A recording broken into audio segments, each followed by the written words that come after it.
In the late afternoons in Kabul, a familiar ritual takes place as Afghans head to bakeries to buy fresh flat loaves for dinner.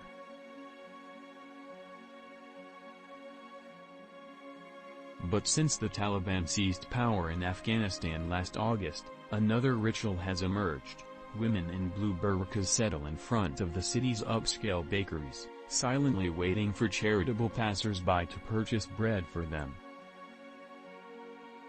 They include Khadija, a mother of 9 young daughters. Every day, she walks with swollen feet and blackened toenails to this bakery from the distant hilltop slum where she has lived all her life. Then she waits in her tattered burqa, endlessly stitched and mended.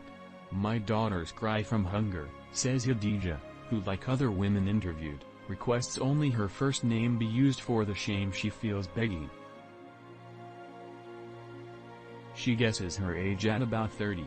The sight of the women reflects how sharply the country's economy has unraveled, and how its people's resilience has been depleted by multiple crises. They have been battered by conflict, pandemic closures, 3 droughts and an earthquake over the past 5 years.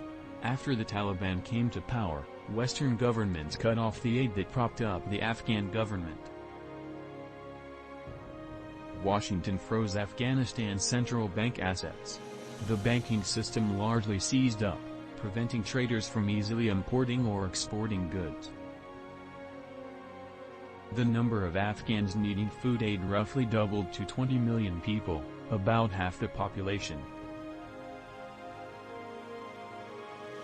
These are people who have gone into unsustainable debt or have sold off assets like land and homes, their kidneys and in the most extreme cases, their children to purchase food. In one remote province, the UN found some 20,000 Afghans who were starving in famine-like conditions. Officials say it has only been wide-scale food aid that has prevented more from the same fate.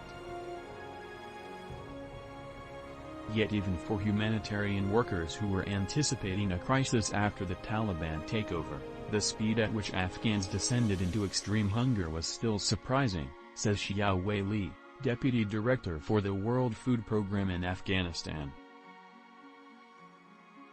It really comes from the fact that there is a lot of reliance on the international community's presence here and on just the general economy, Lee says.